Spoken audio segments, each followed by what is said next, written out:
This is a screencast on Screencast-o-matic.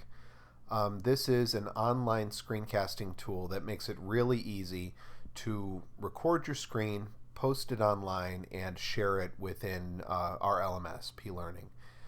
So we're going to do a little bit of a screencast tutorial of a screencasting tool, so it's a little screencast inception here. I hope that doesn't make it too weird. I'm using a Mac, but on your PC, the process is pretty much the same. So what you'll do is you'll go to Screencast-o-matic.com. That's screencast-o-matic.com. And when you get there, you'll need to create an account. So you sign up, press this big sign up, it's free button. And when you get there, the easiest way to do it is to sign up with Google. So if you have a Google account already, just press this button. It'll link you over to your Google account, and then you'll basically be made automatically an account with Screencast-o-matic. Otherwise, you can put in your email, press create account, and then you'll receive it'll go to a page where you put in a password and you set up your account. So it's like signing up for any online service. If you have an account already, which I do, you go to sign in. And then I signed in with Google, so I'm going to go log in with Google. And then I'm going to choose the Google account that I signed in with. I believe that was my St. John's account. Okay. And then you're brought to this page here. This is kind of your dashboard for your screencasts. All of your videos will appear on this page. You can see that I did a test video the other day, just to make sure that Screencast-o-matic was working properly. And so what you do here, in order to create a new video, you press this red launch recorder button up in the upper corner. If you press this, it will prompt you actually to download an app called Screen Recorder Launcher. This is an exe file that'll just be downloaded to your computer, and then it has to install in order for you to use Screencast-o-matic. Once you've installed that exe file, every time you go to Screencast-o-matic, you'll just be prompted to allow it to open this Screen Recorder Launcher, and then it'll open the screen recorder. So it's pretty simple. So just the first time you do this, allow it to download the file, and then run the installation with that file. And then you'll be brought right back to this page. You press launch recorder again, and you allow it to open the Screen Recorder Launcher app. Launcher, in just a moment, you'll see the screen recorder, and so it'll outline your screen with this black and white hashed line. Now, you've got a couple of options here. You've got recording the screen, recording with a webcam, or both, and you can actually toggle this as you're recording. These buttons do not appear in your actual screencast. So you can actually do this on the fly as you're recording and move yourself from a picture-in-picture like this to just a shot of your webcam like this. Or if you want to get rid of your face so that they just see the screen, you can just click screen like that. Narration, you want to make sure that your microphone is correct and that you're using the microphone that's actually connected to your system. And then your max time with the free account is 15 minutes. Now, I know that doesn't seem like a lot, but when you're recording video for online, it's really important to keep things short and sweet.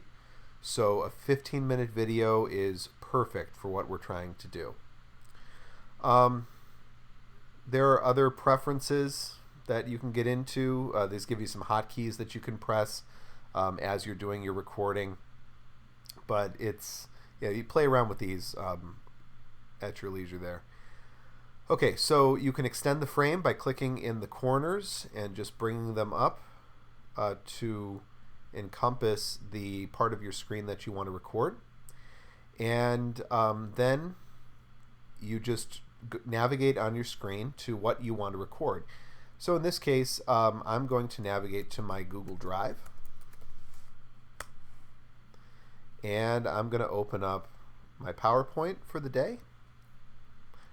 and I'm going to present the PowerPoint, and I'm actually going to make it minimize it here a bit so that it fits into my Screencast-o-matic capture area.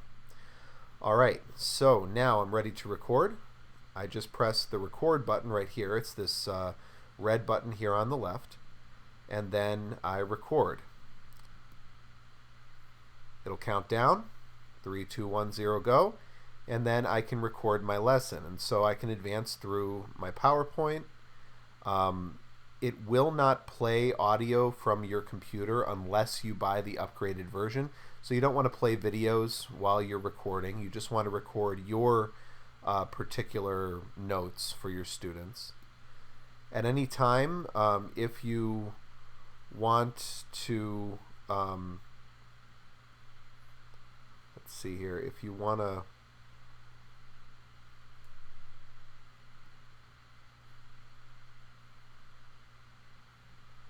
pause, you can click the pause button down here. And if you want to switch between your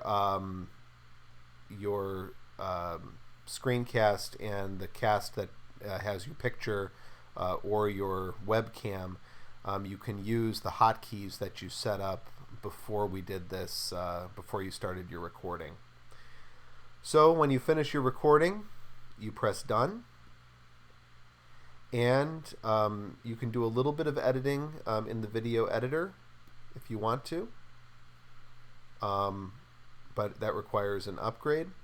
The easiest way to distribute what you're doing is to upload to Screencast-o-matic. You can save it as a video file to your computer or upload it to YouTube. But if you upload to Screencast-o-matic, it takes a matter of minutes and it's real easy to share. So let's upload to Screencast-o-matic. You can title your recording and do all that kind of stuff. I'm not going to bother with any of this right now, but if you have a lot of them, it can help you keep track of things. Then you publish. It'll just take a quick moment to publish your recording. Obviously, that depends on how long your recording is. And it's going to publish it to Screencast-o-matic. Now,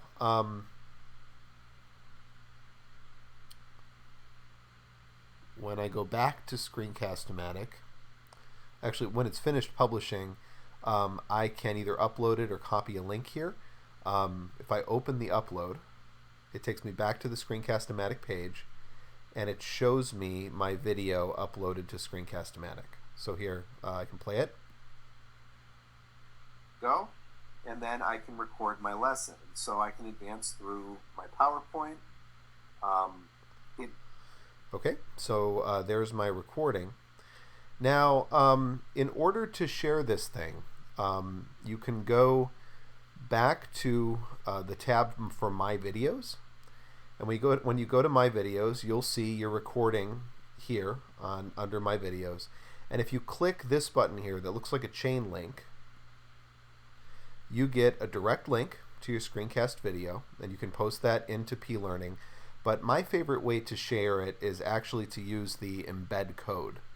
What you do here with this embed code is you just click on this box here that has all of this HTML code. You don't need to know what it means or really understand it. Just copy that code. I just did a Command C here. And then you go over to P-Learning. So sjjtitans.learning.powerschool.com, and you go into your class. Now, I'm in my class. I'm going to go to my Coronavirus Week 1 page, and then I'm going to add a content block. And P-Learning has this great tool called Embed the Web.